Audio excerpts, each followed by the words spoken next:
So President Trump said he's probably going to make a formal announcement this week announcing that the U.S.-led coalition now controls 100% of ISIS territory in Syria. You're on the House Armed Services Committee. Why not bring the troops home?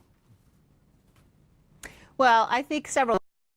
Number one, we've done tremendous work both in Syria as well as in Afghanistan. But in Syria, the issue is not the territorial control. In Syria, the issue is whether or not we're able to ensure that ISIS doesn't reconstitute. And we've had about 2,200 special operations forces there. They've been doing crucially important work that you can only do from there, providing air support, providing some artillery support, helping to work with the local forces to really help ensure the defeat of ISIS. It's got to be an enduring defeat, though.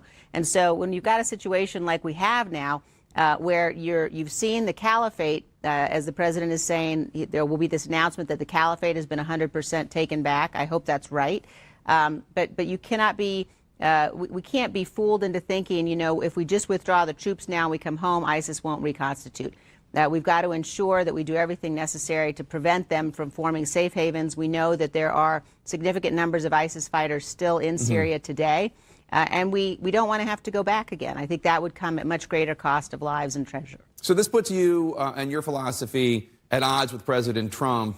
You've defined victory in the Middle East as, quote, that we don't have another 9/11, adding, quote, that may require that we're there for a long time.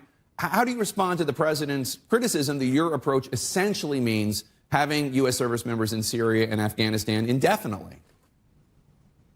You know, I think, first of all, President Trump has had tremendous success across the board on a whole range of national security issues. He was absolutely right to withdraw from the Iran nuclear agreement, absolutely right to withdraw, to announce that we will withdraw from the INF.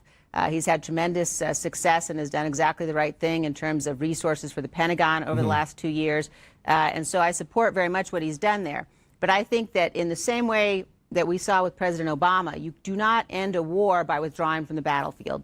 And when President Obama did that and he withdrew our forces from Iraq precipitously, you ended up with civil war in Syria, you ended up with the rise of ISIS, you ended up with the caliphate. I don't want to see us go down that path again. So I think it's very important for us to remember, you know, the Taliban, Al-Qaeda is embedded with the Taliban in Afghanistan. The Taliban will not live up to any negotiated deal that we set with them. The notion that we're somehow going to have a negotiated deal with the Taliban, that we can take their word that they won't allow Al-Qaeda to have safe havens again, is in my view, irresponsible. And we've got to ensure that our forces are there based on the conditions on the ground, and not based on, frankly, what has been Rand Paul's approach, which is, you know what, I've just decided it's too long, we're going to come home. You don't win wars that way. You don't keep the nation safe that way.